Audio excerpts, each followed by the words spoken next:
할렐루야.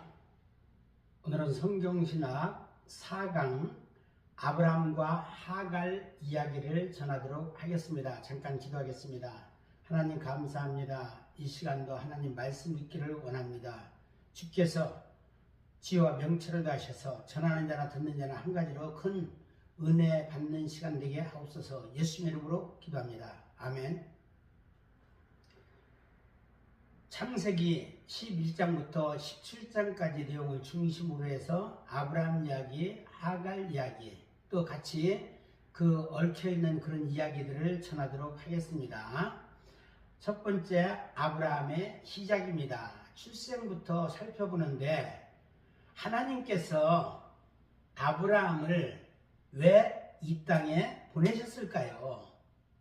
그렇다면 또 한편으로 저나 여러분을 왜 이 땅에 보내셨을까요? 하나님 중심으로 생각하는 시간이 되시기를 바랍니다. 그래서 아브라함의 시작, 출생부터 살펴보는데 아브라함이 태어난 곳과 머물던 곳을 보니까 갈대아인의 우르에서 태어났고 또 주로 머무른 곳은 하란 땅이었던 것입니다. 그래서 그 아브라함의 아버지는 27, 28절 창세기 11장 27, 28절에 데라라고 소개하고 있습니다.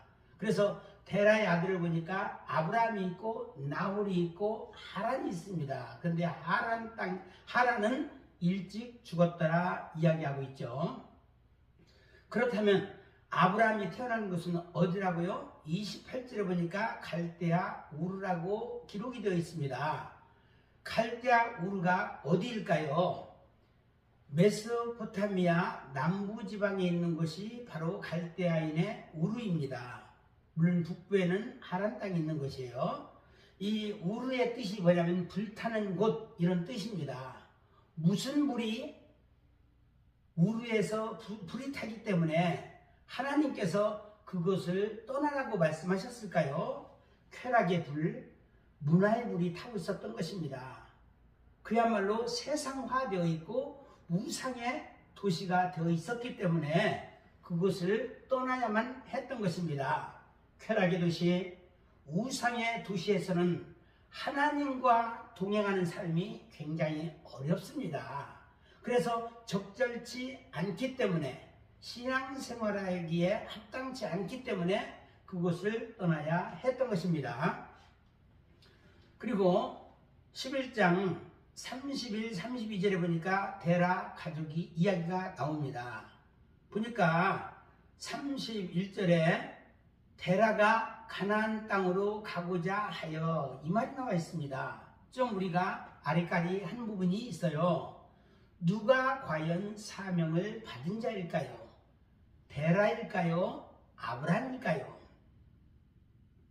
그런데 소명을 받았다는 기록이 데라는 없습니다. 그냥 본인이 가기를 원했다는 내용이 나와 있지만 하나님으로부터 직접적인 소명을 받았다는 기록이 없습니다. 분명히 12장 1절에 보니까 소명은 아브라함이 받은 것입니다.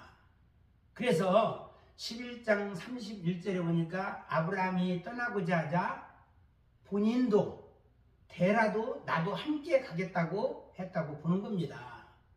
그래서 우르 지역에서 떠나는 것은 온 가족이 함께한 것입니다.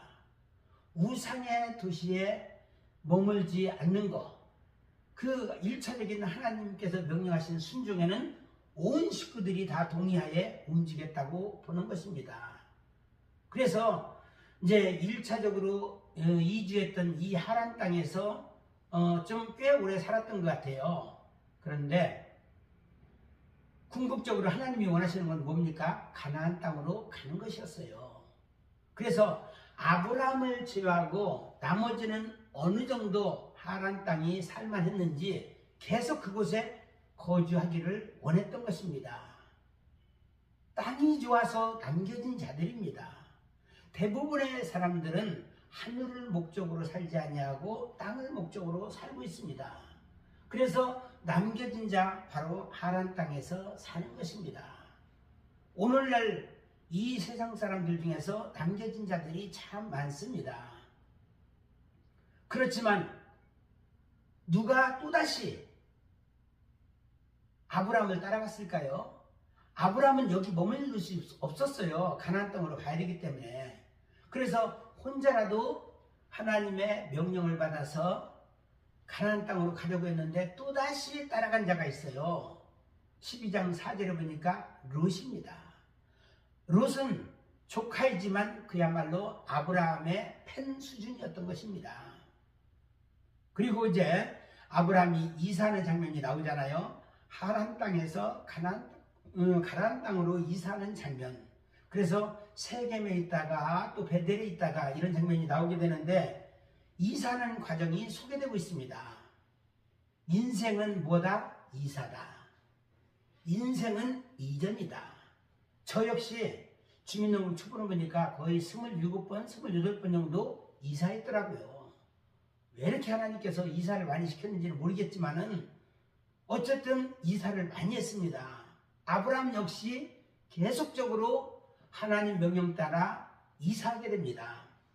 1절에서 4절 말씀 보니까 아브라함은 네 고향 친척 아비집을 떠나 내가 너에게 지시할 땅, 내가 너에게 보여줄 땅으로 가라. 1절에 그 명령을 받았던 것입니다.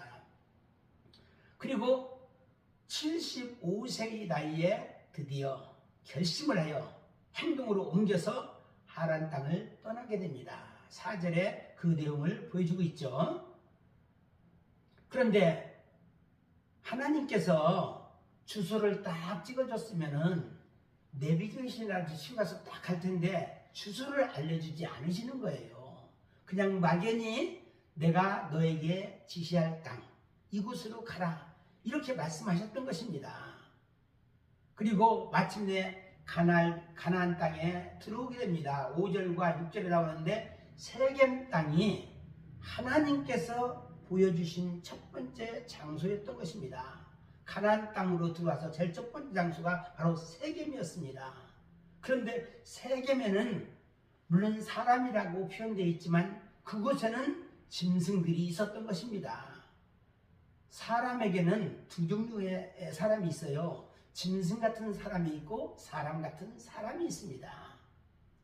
짐승이라는 것은 하나님의 씨가 없는 백성이 바로 이제 짐승인 것입니다. 아브라함이 이곳에 왔을 때 보니까 다 짐승들이었어요. 씨가 없었어요. 하나님께서 아브라함에게 이 세겜 땅을 보여주신 이유는 이곳에 씨를 뿌리기 위함이었던 것입니다. 아브라함이 지나가는 발자취마다 뭐가 뿌려져요? 씨가 뿌려졌던 것입니다. 실질적으로 짐승이 사람이 되는 경험이 수백 년 후에 이루어집니다. 보세요. 아브라함의 손잡벌 되는 야곱이 있지 않습니까? 야곱의 그 아들들이 대형 사고를 치게 됩니다. 어디에서? 세겜 땅에서. 대형 사고를 치잖아요. 그걸로 인해서 야곱의 가족이 위기를 만나게 되지만 한편으로 이 세겜 족속이 전부 다 하나님의 백성이 되는 그런 엄청난 역사가 있었던 것입니다. 과거 아브라함을 통해서 그 뿌려진 씨 할례를 받았잖아요. 할례 받은 백성은 뭐다? 하나님의 백성이다 라는 거예요. 강제적으로 이스라엘 백성이 되었던 것입니다. 훗날에 어떻게 되었습니까? 여호수아 시대에 그들이 길보온 족속이 왔잖아요. 속이고 왔습니다. 오래된 옷이라든지 빵 조각 들고 왔잖아요. 먼 곳에 있는 백성이라고 속이고 왔는데 이들이 바로 기브온 백성이었어요. 여호수아가 속은 것이 아니고 하나님께서 속게끔 만들어주신 거예요. 그래서 기브온이 바로 이 세겜 족속이었던 것입니다. 세겜 백성, 마을 사람들, 이들이 그 하나님의 백성으로 등극이 되었던 것입니다. 왜냐하면 이미 아브라함 때 씨를 뿌렸기 때문에 그렇다는 것이죠. 세겜 땅 모래 상수리나무라고 했는데 모래라고 하는 것은 계시를 주는 계시가 임하는 그런 의미가 있습니다. 그렇다면 모래 상수리나무가 뭐예요? 계시가 임하는, 계시를 가르쳐주는 이런 나무가 모래 상수리나무였던 것입니다. 하나님의 계시가 임한 동네가 된 것입니다. 그 이후에 이동 경로를 살펴보니까 베델에서 이제 세겜 땅에서 좀 더 위에 올라와서 베델로 왔다가 거기에서도 이제 제단을 쌓는 일이 있었죠. 베델과 다시 또 애굽으로 갔다가 다시 베델로 왔다가 헤브론으로 가는 장면을 나오게 되는데 그것을 말씀드리도록 하겠습니다. 아브라함에게 또다시 여호와께서 나타나는 곳이 어디예요? 바로 베델이었던 것입니다. 그러자 하나님께 아브라함은 너무너무 기뻐서 하나님 앞에 제단을 쌓게 됩니다. 제단 쌓는 거 굉장히 중요합니다. 하나님을 만났던 곳마다 제단을 쌓아야 됩니다. 예배의 중요성을 일깨워주고 있는 내용입니다. 그래서 이제 아브라함이 이제 그곳에서 제단을 쌓고 어디로 갈까요? 이제 그 베델 동편으로 가게 됩니다. 그래서 어디와 어디 사이에 진을 쳤다고요? 장막을 쳤다고요? 베델과 아이 사이에 장막을 치고 거기 거주하게 됩니다. 왜 하필 베델과 아이 사이에 지었을까요? 기왕이면 베델 옆에다가 장막을 지어야 되는데 왜 베델과 아이 사이에 지었을까요? 베델의 뜻은 하나님의 집, 빵집이라는 뜻이잖아요. 떡집. 그런데 아이라고 하는 것은 황폐한 집입니다. 그 옆에 베다벤이 있기 때문에, 귀신의 집 옆에 있기 때문에 황폐할 수밖에 없습니다. 영적으로 말하는 것입니다. 육적으로는 쾌락이 있고 문화가 있어요. 그런데 베델과 아이 사이에 장막을 쳤다는 거, 이게 바로 아브라함 신앙의 현주소라는 겁니다. 이것은 우리 신앙의 현주소와도 동일합니다. 쾌락을 싫어하는 사람이 있습니까? 자기 생각, 자기 고집 싫어하는 사람이 있습니까? 대부분의 사람들은 이 아이성의 영향을 받게 됩니다. 완전히 철두철미 24시간 하나님과 동행하는 사람 드물잖아요. 그런 의미에서 베델과 아이 사이에 거주하였던 인물이 아브라함이었던 것입니다. 이제 아브라함의 초보신앙을 의미합니다. 그리고 어떻게 됐을까요? 그 땅에 계속 있을 수가 없어서 기근이 발생하게 됩니다. 기근으로 인해서 애굽에 다녀오는 장면이 12장 10절에서 20절까지 소개되고 있습니다. 그래서 기근 때문에 결국은 애굽으로 가야 되겠다라고 했는데 또 따라 나선 이가 누구예요? 조카 롯이었던 것입니다. 그래서 네게브를 경유해서 애굽으로 갔다가 애굽에서 또 어떤 사건이 일어나죠. 그래서 거기에서 경유하고 다시 또 이제 네게브를 경유해서 다시 베델과 아이 사이로 돌아오게 됩니다. 그것이 창세기 13장 3절 내용입니다.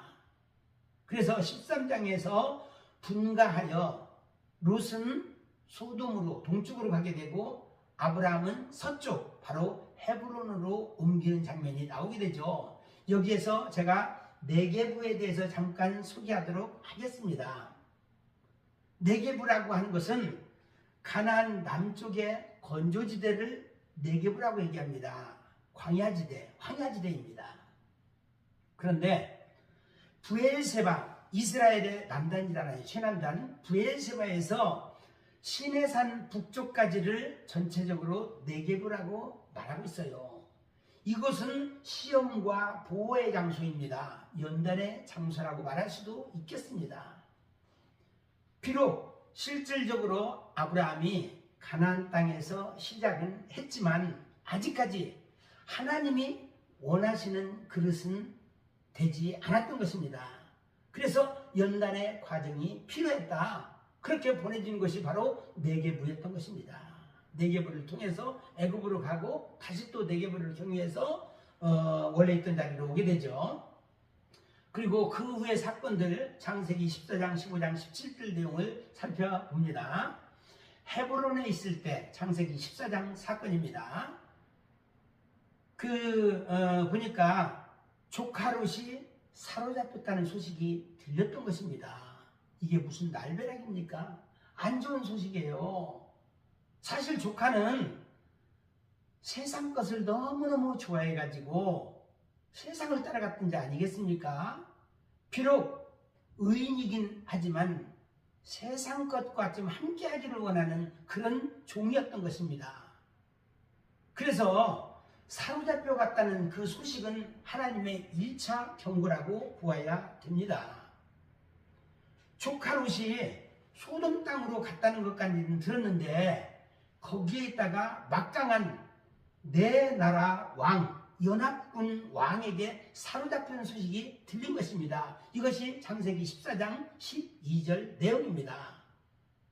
그리고 그 소식을 듣자마자 아브라함은 훈련된 군사 318명을 그리고 단까지 쫓아가서 4개 연합군과 전쟁을 치러서 승리하게 됩니다. 보세요. 이게 무슨 일이죠? 318명 가지고 어떻게 4개 연합군을 물리칠 수 있단 말입니까? 전적으로 하나님의 개입이었던 것입니다. 모든 전쟁은 여호와의 전쟁인 것입니다. 일찍이 애굽에서 큰 고초를 겪은 그런 사건을 통해서 아브라함은 깨닫게 된 것입니다. 모든 인생의 크고 작은 문제는 그 하나님으로 말미암아 해결된다. 이것을 터득했던 것입니다.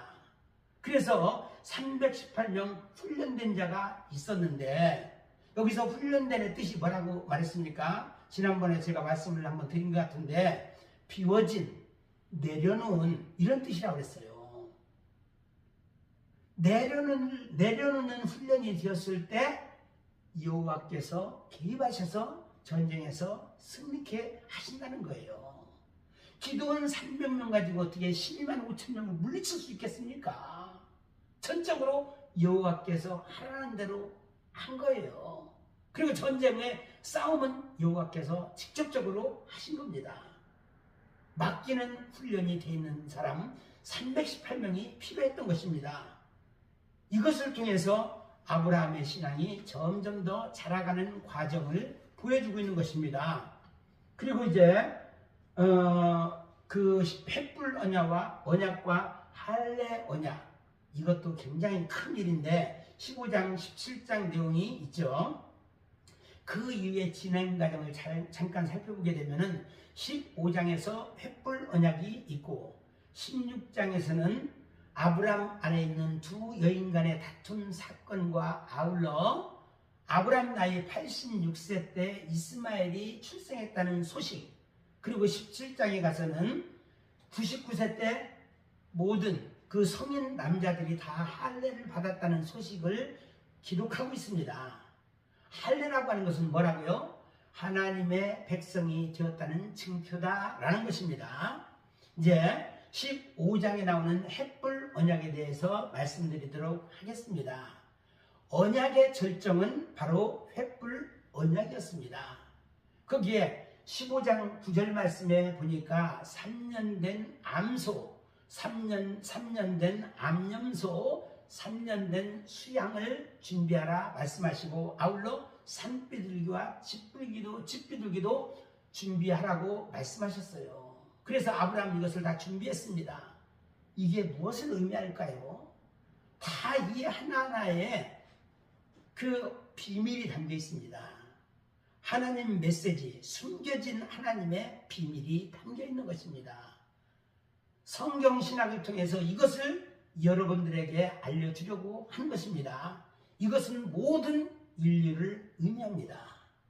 그래서 모든 인류와의 언약이 바로 횃불 언약이라는 것입니다. 구체적으로 말씀드리도록 하겠습니다. 암소는 뭘까요? 암송아지, 이것은 제사장을 의미합니다. 그리고 암염소, 조그맣죠? 염소는 무슨 기능이 있어요? 들이받고 하는 이런 기능이 있어요. 바로 사람이에요. 사람을 의미합니다. 암염소. 그리고 순양은 뭡니까? 제물입니다. 세상 죄를 지고 가는 어린 양을 때 바로 이제 제물을 의미합니다. 결국은 암소, 암염소, 순양은 예수 그리스도를 의미합니다. 물론 예수 그리스도에게 붙어있는 모든 하나님의 종들을 의미합니다. 주의 종이죠. 그리고 산비둘기와 집비둘기는 뭐라고요? 산비둘기는 이방인 백성을 의미하고 집비둘기는 유대인 백성을 의미합니다. 여기에서 보니까 결국은 이 5 종류가 뭐예요? 모든 인류를 의미하는 거예요. 하나님의 종도 있고 하나님의 백성도 있다는 것입니다. 그런데 문제는 산비둘기와 집비둘기는 조그마하니까 자르질 않았지만 암소, 암염소, 순양은 전부 토막토막 각을 떴어요. 그래서 갈기갈기 쪼갰던 것입니다. 그래서 횃불 언약은 뭘까요? 갈기갈기 쪼갠 재물 사이를 횃불 홀로 지나가게 된 겁니다. 보세요. 언약이라고 하면 뭐를 말하고 있어요? 쌍방 언약을 의미하잖아요. 사실 각 의리 언약할 때도 서로가 도장을 찍든지, 과거 의형제라고 했을 때는 뭐예요? 피를 나는 의형제는 전부 다 상처를 내가지고 그 피를 함께하는 그런 의미가 되잖아요. 그런데 하나님과 아브라함, 인류의 대표 아브라함과의 언약은 아브라함을 잠들게 하고 주님 홀로 지나갔다는 거예요. 사실 그 언약이라고 하는 것은 만약에 언약을 어기게 되면은 어긴 쪽이 이렇게 갈기갈기 찢겨진다라는 의미가 되잖아요. 그런데 어떻게 됐습니까?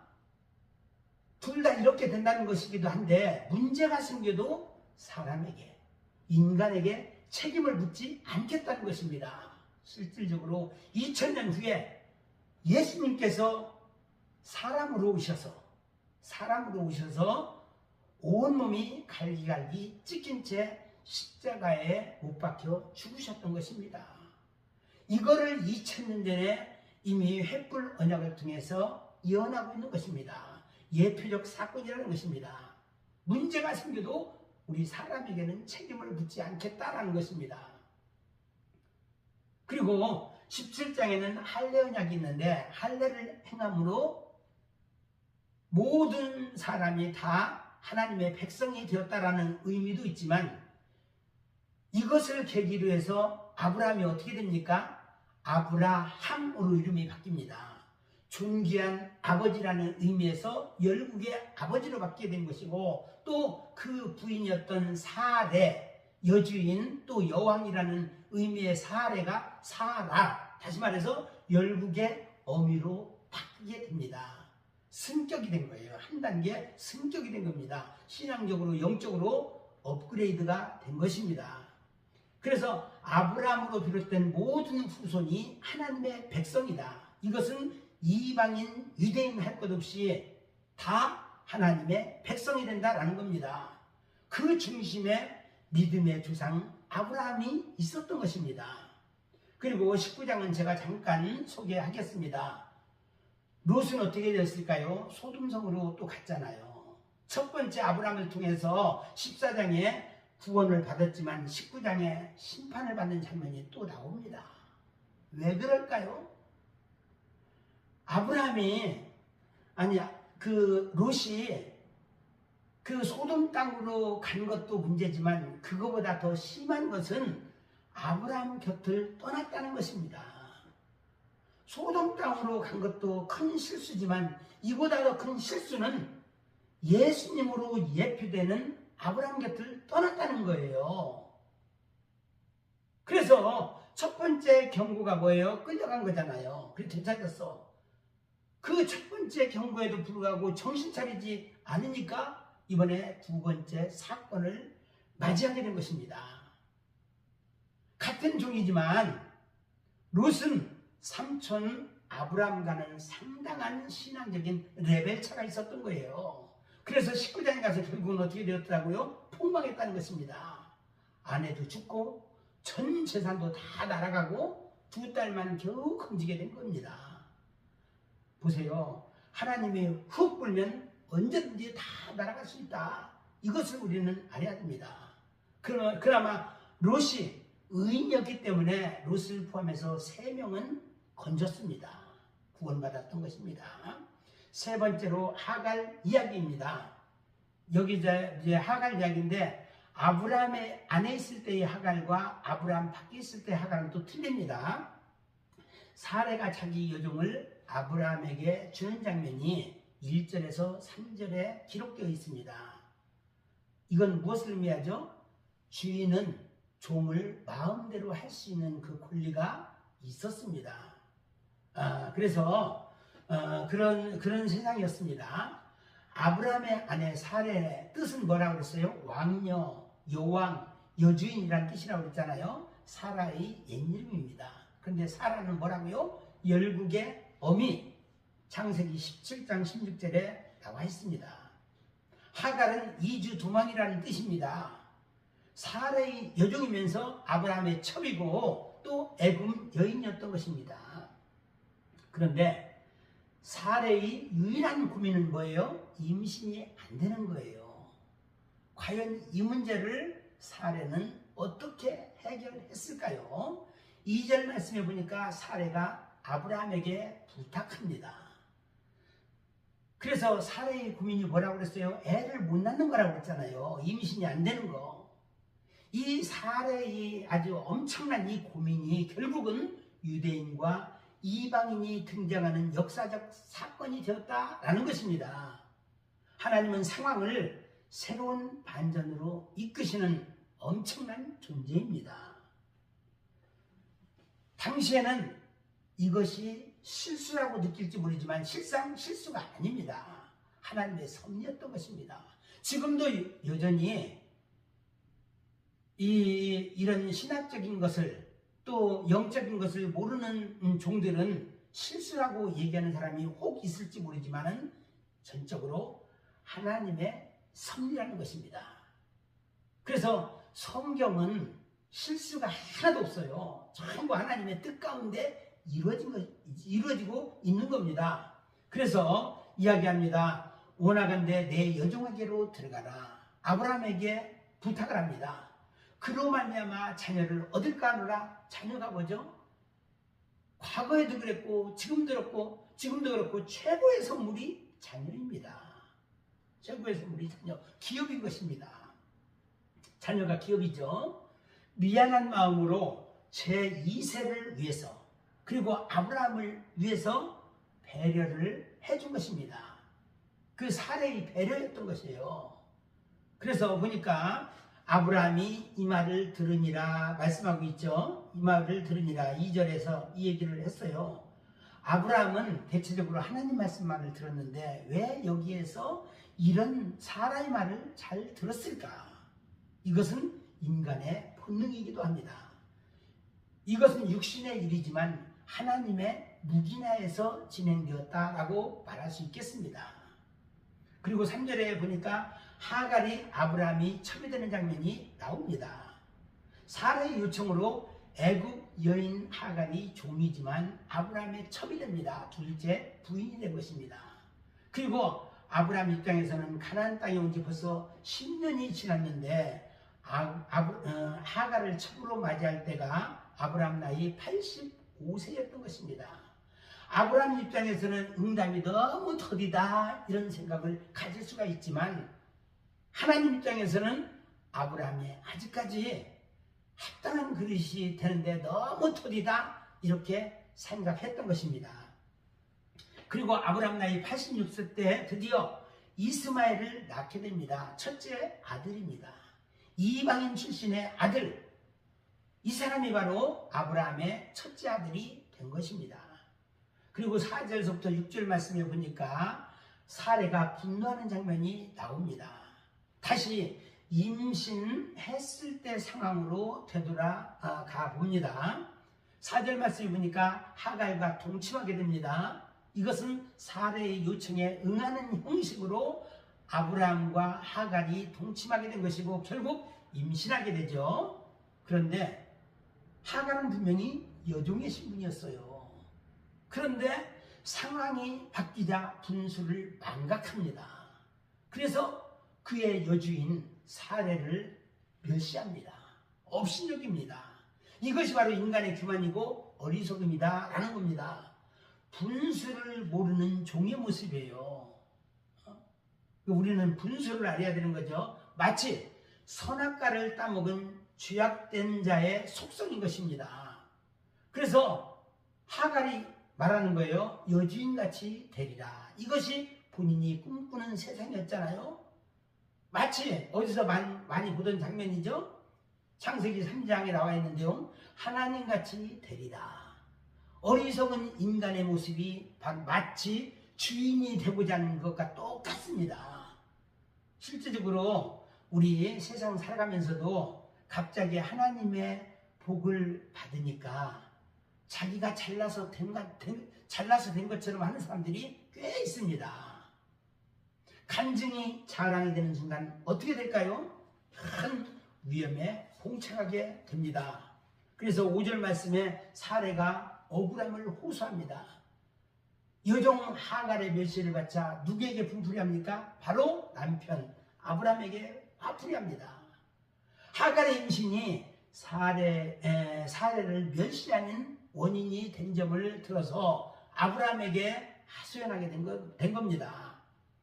그러면서 또 여호와께 또 기도하죠.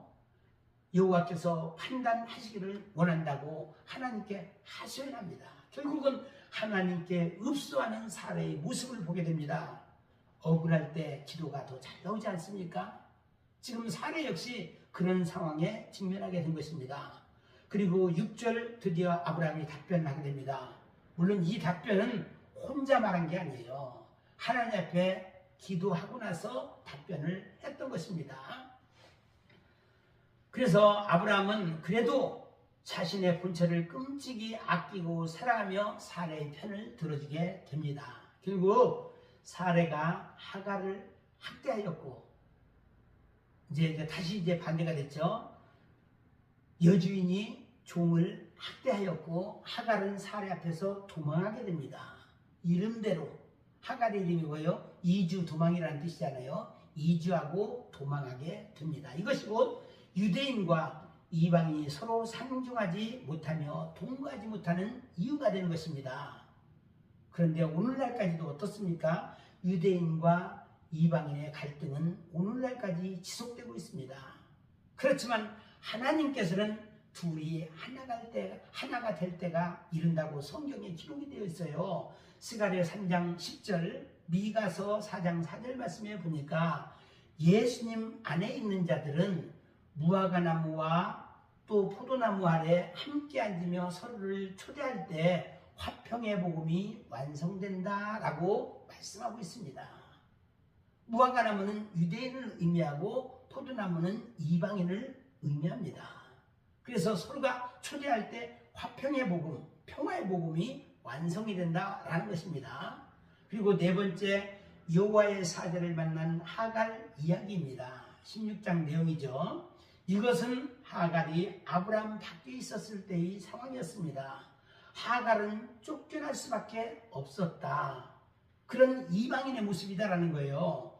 왜 쫓겨날 수밖에 없었을까요? 당신은 아브라함 시대, 유대인 시대였기 때문에 그래요. BC 2000년부터 AD 예수님 공생에 겪을 때까지 30년까지 33년 동안 그때까지는 유대인 시대였던 것입니다. 그래서 쫓겨날 수밖에 없었어요. 이방인들이. 그렇지만 예수님이 죽으시고 부활하신 후로부터는 이제 이방인 시대가 열린 겁니다. 지금은 이방인 전성시대, 교회 시대였던 것입니다. 그래서 그 하갈이 여호와의 사자를 만나게 됩니다. 어디에서 만났어요? 광야 샘물 곁에서. 7절 내용이죠. 광야로 갔다는 것은 연단이 필요했다라는 것입니다. 여러분, 인생의 광야에 있습니까? 그런 사람들도 있을 수 있겠지요. 그래서 광야로 갔다는 것은 연단이 필요하다라는 것입니다. 비록 자기 실수로 여주인에게서 도망쳐 나온 하갈이지만 하나님께서 하갈을 끔찍하게 사랑하셨습니다. 왜 그가 샘물을 찾았을까요? 광야에서는 샘물이 최고입니다. 그렇다면 여기서 말하는 샘물이 마시는 물을 의미할까요? 실제적으로는 마시는 물일 수 있겠지만 영적으로는 마시는 물이 아닙니다. 하나님의 기록의 의도는 마시는 물을 기록하기 위해서 여기에 기록된 게 아니라는 것입니다. 광야 같은 인생 여정에서 힘들고 어려운 우리 인생길에서 하나님의 말씀이 바로 샘물이고 이것이 바로 최고다라는 것을 보여주고 있는 것입니다. 그래서 술, 길, 샘물 곁에 있었기 때문에 하갈은 여호와의 사자를 만난 것입니다. 바로 샘물 곁에 있었기 때문에 샘물 곁에 여호와의 사자를 만난 겁니다. 경계선 안쪽에 있었잖아요. 술이 어디입니까? 술이라고 얘기하는데 이곳은 가데스와 베레사예요. 가데스는 거룩한 곳이고 베레스는 재앙이 있는 곳입니다. 당시 거룩한 곳이 어디예요? 브엘세바잖아요. 아브라함이 있는 곳이 가데스입니다. 거룩한 곳. 물론 이제 이스라엘 입장에서는 거룩한 곳이 예루살렘입니다. 재앙이 있는 곳은 어디예요? 천둥 번개 치는 곳. 이게 바로 베렛이 천둥 번개라는 의미인데 애굽이 바로 그런 곳이에요. 근데 애굽으로 더 이상 가지 말라고 그런 거예요. 그래서 가데스와 베렛 사이 바로 수르에 있었다라는 겁니다. 그래서 샘물을 발견했기 때문에 우리 하나님을 만나게 된 것입니다. 오늘도 하나님은 말씀 안에 있는 자를 찾으시고 살피시고 만나 주십니다. 그리고 8절 9절 보니까 사레의 여종 하갈아, 누구의 음성입니까? 여호와 하나님의 음성입니다. 여호와의 사자가 부르는 말이었습니다. 하갈과 함께 임신한 아이를 살피시는 하나님의 보살핌이었던 것입니다. 그러면서 네가 어디서 왔으며 어디로 가느냐? 이건 무엇을 말해요? 어디로 가느냐? 지금 이제 애굽으로 가려고 했잖아요. 기본을 망각하면 안 된다는 점을 일깨워주려고 이 질문을 한 것입니다. 내 여주인 사례를 피하여서 도망하였나이다. 솔직한 답변이죠. 분명히 사례를 여주인으로 인정한 답변이며 이것을 알고 있기 때문에 계속해서 여호와의 사자가 하갈에게 말씀하고 있는 것입니다. 인정하기 때문에 계속 말씀하신다는 겁니다. 그래서 내 주인 여주인에게로 돌아가서 그 수하에 복종하라. 이것이 지금 하갈에게 나타난 근본적인 이유였던 것입니다. 감히 아브라함의 아내를 넘보지 말 것이며 그에게 복종할 것을 명령합니다. 하나님 말씀에 대한 답변은 하나님 말씀은 복종이었던 것입니다. 복종. 땅에 속한 자는 하늘에 속한 자에게 당연히 복종해야 됩니다. 이것이 바로 하나님의 명령이었던 것입니다. 아브라함은 예수 그리스도를 예표하는 인물입니다. 하늘에 속한 자입니다. 우리는 누구입니까? 예수 그리스도로 인해서 양자된 자입니다. 아무리 잘났어도 예수님과 동등해 줄 수는 없지 않겠습니까? 이것을 명심하라는 거예요. 하나님의 교회나 하나님의 종을 우습게 여겨서는 안 된다라는 것입니다. 보세요. 그 하갈에게 아브라함의 수하에 가서 복종하라고 그랬는데 롯은 아브라함과 헤어졌다가 어떻게 되었습니까? 엄청난 그 재앙을 만나게 되잖아요. 하갈은 하나님께서 돌아가라고 한 곳으로 지정된 곳이 있잖아요. 아브라함이 있는 곳, 또 이제 그의 부인 사레가 있는 곳으로 가라. 순종해야 될 필요성을 느끼게 된 것입니다. 그리고 이제 하갈에게 주신 축복이 10절에서 12절까지 나와 있는데 네 씨가 번성하리라. 드디어 하나님께서 하갈을 만나주시고 부르셨고 만나주신 근본적인 목적, 하나님의 의도가 무엇인지 깨닫게 됩니다. 하갈을 아브라함 곁으로 인도하셨고 사레의 여종이 된 것도 근본적으로 하나님의 섭리였다라는 겁니다. 불순종의 자녀가 이제 그러면서 아브라함을 통해서 약속의 자녀와 불순종의 자녀가 태어날 것이며 유대인과 이방인이 태어날 것도 이미 계획하셨다는 것입니다. 결코 실수가 아니었다라는 겁니다. 한 축이 사례였다면 또 한 축은 하갈을 통한 작업이었던 것입니다. 게다가 하갈을 통해 낳은 자손이 번성하여 그 수가 셀 수 없을 만큼 많게 되리라 예언하고 있는 것입니다. 이방인 수가 더 많다는 거예요. 이것은 아브라함 때부터 이미 계획된 하나님의 뜻이고 지금도 유대인과 이방인을 하나님의 섭리 아래 우리 주님께서 직접 관리하고 계십니다. 마지막 장 15페이지 봅니다. 이스마엘 출생에 대해서 예고합니다. 낳을 아들 이름을 이스마엘이라 하라. 미리 이름까지 지어주셨던 것입니다. 그 뜻은 하나님께서 들으신다. 다시 말해서 광야에서 고통당하는 하갈의 호소를 이미 들으셨고 그것을 들었으므로 태어난 아이가 이스마엘이다. 그런 의미에서 이스마엘은 하나님의 씨일까요? 하나님의 씨가 아닐까요? 분명히 하나님의 씨입니다. 그런데 이스마엘을 이슬람의 뿌리다. 그 모하메드다.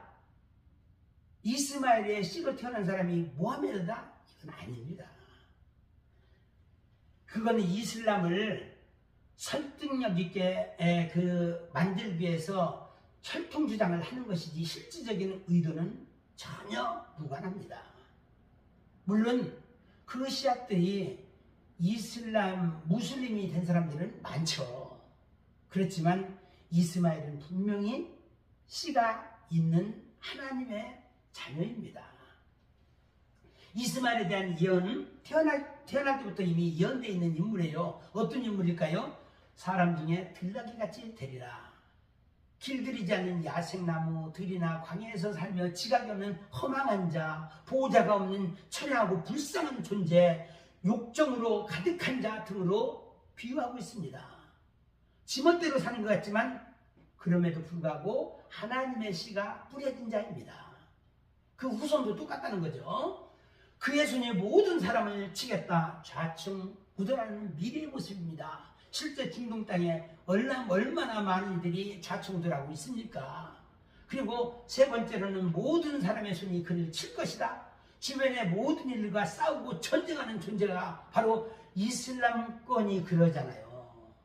이것은 누가 이렇게 만든 거예요? 악한 자들이 이렇게 만든 겁니다.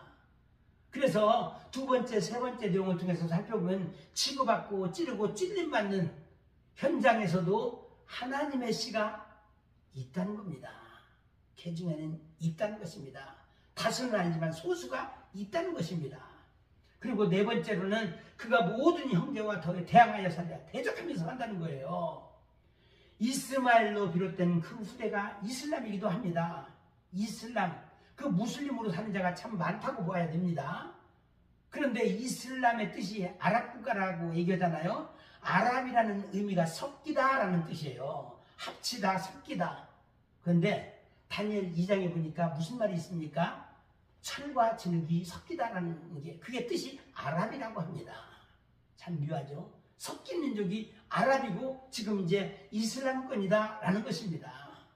그렇지만 그럼에도 불구하고 나중에 중동 땅에 뭐가 날라와요? 이 섞인 민족에게 뜨인 돌이 날라온다고 했어요. 뜨인 돌이 누구일까요? 예수 그리스도의 돌입니다. 그래서 진흙을 때리겠죠. 그러면서 전체 붕괴되는 그런 상황을 맞이하게 될 것입니다. 그래서 이스마엘의 후손들을 물고 뜯으며 세상 속에서 살아가는 존재가 될 것임을 예언한 내용입니다. 그럼에도 불구하고 하나님께서 들으시는 씨 가진 자들이 많이 또 태어날 것이다. 하나님께서 결국은 씨 가진 자들을 부르신다라는 것입니다. 그리고 부엘라 헤로에 대해서 13절 14절 말씀 살펴봅니다. 살피시는 하나님 이런 뜻이라고 얘기했죠. 비록 하갈의 잘못으로 여주인의 낯을 피하여 도망 나온 신세였지만 하나님께서 하갈을 보살피셨음을, 자기를 보살피셨음을 하갈은 감사하고 있습니다. 어떻게 여기서도 나를 살피시는 하나님을 배웠는고 감사의 고백을 합니다. 하나님은 간절히 찾는 자의 기도를 들으십니다. 하나님께서 하갈을 만나주신 것은 전적으로 아브라함 때문이었던 것입니다. 예수 그리스도로 예표되는 아브라함이기 때문에 하갈을 우리 하나님께서 보살피신 것입니다. 우리는 어떻습니까? 우리는 별 볼 일 없지만 예수님의 부름을 받았기 때문에 우리도 하나님의 종이나 하나님의 백성이나 주님께서 살펴주시고 있다는 것입니다. 누구 때문에? 예수님 때문에. 이방인이든 유대인이든 예수 그리스도를 만난 자의 인생은 철저히 하나님의 보호를 받게 됩니다. 마지막 순간까지 하나님의 보호막 아래 있게 된다는 것입니다. 그리고 다시 한번 복습하는 의미에서 14절 말씀을 살펴보도록 하겠습니다. 술, 길, 샘물을 이름하여 부엘라 헤로이라 불렀더라 이야기하고 있죠. 부엘라 헤로이 다시 한번 말씀합니다. 하갈 입장에서는 그 술이라고 하는 길인데 술은 어디예요? 가데스와 베레 사이에 있었어요. 바로 거룩한 곳과 재앙 사이. 그 속에서 우리 하나님은 하갈을 살피셨다는 것입니다. 아브라함은 어디 있었을까요? 베델과 아이 사이에 있었습니다. 우리 인생은 어떻습니까? 우리는 이제 새 예루살렘 성에 향해서 거룩한 곳이 새 예루살렘 성입니다. 그리고 재앙이 있는 곳은 이 땅입니다. 이 땅과 새 예루살렘 사이에 있는 존재가 우리입니다. 그렇지만 하나님을 향해 걸어가는 자를 우리 주님은 살피신다. 부엘라 헤로이로 만나주신다라는 겁니다. 그래서 거룩한 곳, 구별된 곳이라고 얘기하죠. 광야에서 진을 쳤던 곳은 어디예요? 가데스 베네아였습니다. 그 당시에는 이곳이 거룩한 장소였어요. 가데스 베네아가. 바네아의 거룩한 곳이다라는 의미입니다. 가데스 바네아가. 근본적으로는 앞으로 세워질 예루살렘을 상징하는 것이죠. 베렛은 좀 전에 말씀드렸지만 우박, 심판, 재앙이라는 의미로 고향 애굽으로 가는 길에 있음을, 하갈 입장에서 고향 어디예요? 애굽이잖아요. 애굽으로 가는 길에 있음을 시사하는 말씀이기도 합니다. 그래서 애굽으로 향해 가고 있으니까 우리 하나님께서 막으셨던 겁니다. 그리고 이 샘물 곁에서 하나님 앞에 부르짖었던 거예요. 그러자 우리 주님께서 나타나셔서 여호와의 사자가 너 어디에서 와서 어디로 가느냐? 거룩한 곳에서 나와서 지금 재앙으로 가느냐? 라고 이 의미가 포함되어 있는 것입니다. 너 지금 거룩한 곳에서 온 것 아니냐? 말씀하고 있는 내용입니다. 그런데 애굽으로 가겠느냐? 아니면 이제라도 아브라함 집으로 가겠느냐? 선택하라는 의미가 담겨 있는 것입니다. 감찰하시는 하나님을 만난 것도 하갈이 아브라함과 함께 있으므로 깨어 있었기 때문에 만나게 된 것입니다. 그만큼 하갈의 신앙이 자란 것입니다. 영적으로 하갈이 열려있지 않았더라면 계속해서 애굽으로 재앙으로 나아갔을 것입니다.